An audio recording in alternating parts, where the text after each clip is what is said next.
Well, today, this is November the 8th, 2006, and we're going to start talking about Gleichen.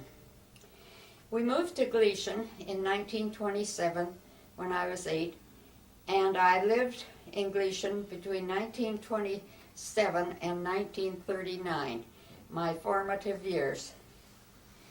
Gleichen is a small town of about 400 people, located 60 miles east of Calgary, and it is bordered on the south by the reserve, and it's separated from Gleichen by the CPR tracks and the train station. You see the station, and on the left there's a carriage wagon. Now, when the freight trains came in, they would transfer the freight onto that wagon. And of course it would be transferred to all the businesses and places in town that it was addressed to. The people in Gleichen and elsewhere, I'm sure, enjoy meeting the train. It's fun. And the whistle blows about 10 minutes. You can hear the whistle blow 10 minutes before the train arrives, especially in the cold weather. And it comes roaring through, and the engineer throws a cane hoop to the station master, and he catches it, and the train carries on and comes to a roaring stop. It's you can hear the Morse code tapping in the station master's office, and you can see the people sometimes get off for a minute and then get on again, and then off it goes. Now, this is a picture of the town from the northwest aspect, and you can see in the front there is a freight car that has been put onto a siding. They haven't wanted to use it for a while. Now, the next picture is a picture of the main street from the east, from the northeast area. And you can see that pump in the front of the garage. And that's the garage that my father bought when we moved to Gleichen. My dad had been a bank manager, and he decided to leave the bank when he was in Bassano, and he bought this business with a friend from Bassano, and he managed that garage. There were the boys that worked in the garage, the mechanics, used to go out hunting, and they would bring ducks in and give them to Dad, and he would bring those ducks home, and of course, who had to take the feathers off?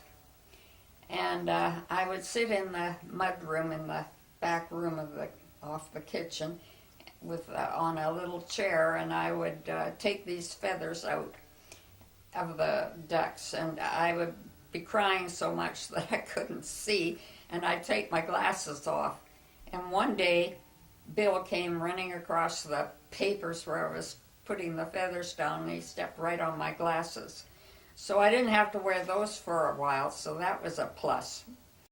Then they used to go, the boys in the garage used to go on turkey shoots too, and they would win, I guess, and get a turkey. So we would get these turkeys, and on the back of the house, there was a roof outside my brother's window, a lower roof, and there was a chimney, and that chimney had never been used. So my mother would tie the legs of the turkeys onto with a rope, and then lower them down the chimney. And this was an outside refrigerator in the wintertime. And so then, about probably a month later, they were just great. But then we would have a Chinook, and the temperature would rise 60 degrees in about 5 hours. And so up would come the turkeys, and then we'd have to bottle them. And when we used to go sleigh riding in the winter or ice skating or whatever, we'd come home and Mother would make turkey a la king for us. In 1929, my father sold that garage, and he bought a real estate business and a house from a man who was leaving the town. So he bought both the real estate business and the house at the same time. This real estate business was farm real estate. And farm real estate is when men in San Francisco, New York, or any city invest money in a farm. And my father would handle that business, and the farmer who farmed the land would get a third of the crop. The man who made the investment would get a third of the crop, and my father would get a third of the crop. And that worked very well. At times, a man would want to turn in his investment, and my father would buy that. So now my father got 2/3 of the crop, and the man who managed the farm got 1/3. Okay. In the winter, the snow fell and the wind blew, and the snow packed high, and you can see it. The wind would blow it, and it would blow till it hit a fence or a house or a tree or something or a building, and there you would have it packed solid. And my father he was on the north side of the street with his business, and of course the snow packed right into where his office door opened. It opened onto the street, and he would have to dig it out before he could get inside the office in the morning.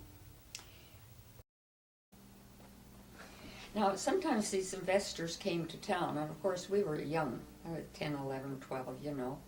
And so Dad, of course, would phone Mother, and she'd entertain them. Well, they would bring gifts, and they would bring things like that, preserved fruit. And they'd have these big boxes of lovely preserved fruit, which, of course, we had never seen in Gleichen. Our eyes just bugged out. The barber shop was next to my father's office, and that belonged to people by the name of Menard.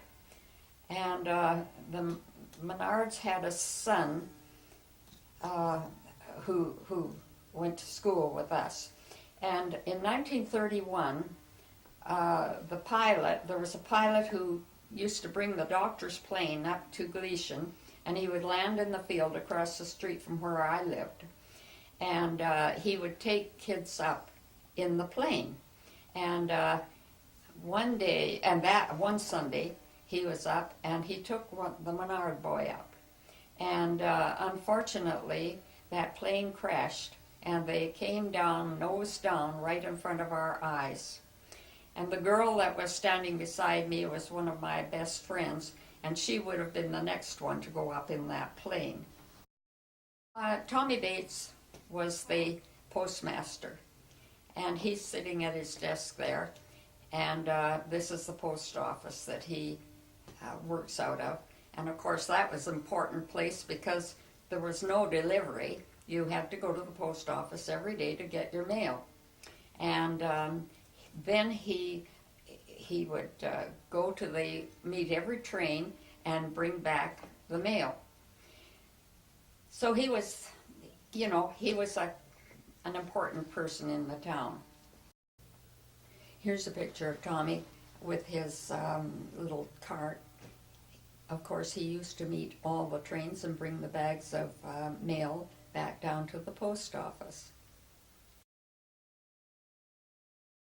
Yeah, the picture of the hoarfrost.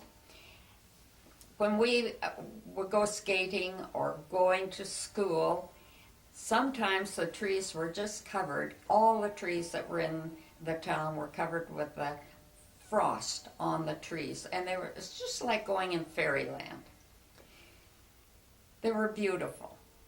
And on the other hand, when we were going to school, we would have these blizzards, and that snow would blow with the high winds, and that's a picture where you could see people. At times, we would go to school, and we'd be walking along, holding on to the fence because you couldn't see where you were going.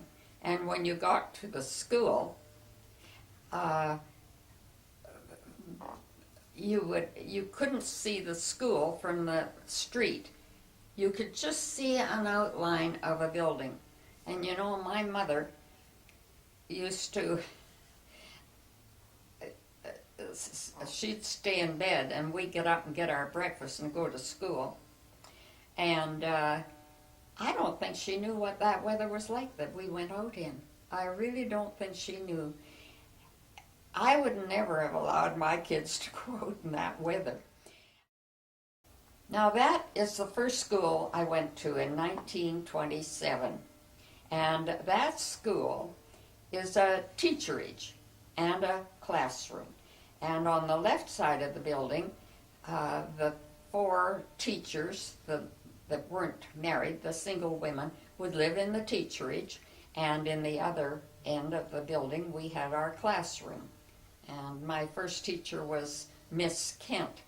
And I'll never forget her because when I moved to Gleichen, we went in April 1927. And I guess my work wasn't very good. And she held up the book that I had brought from Bassano and showed it to the class. And what a terrible sight it was. Now, this is the big school, and that's the school that I started in grade 3 and I finished in grade 12. And it was a big brick building. It had been built in about 1909. So at that time it wasn't an old school. It was quite a modern school. Of course, we had to bundle up well before we went to school because on our way to school we were always facing north. And the wind came from the north. And so we would wear toques and scarves and moccasins and overshoes if it was damp. And we would get to school, and the cloakroom, everybody took their clothes off, their outer clothes off in the cloakroom. And I can still remember the smell of wet wool. It just permeated the whole place. In behind the barn, the school is a barn, and the children from the outlying districts would come to school, and they came in different ways. They would come by horseback with 2 or 3 children on a horse, or they would come by doggy cart if they didn't live very far from town, from the school, and they would come by Bennett buggy.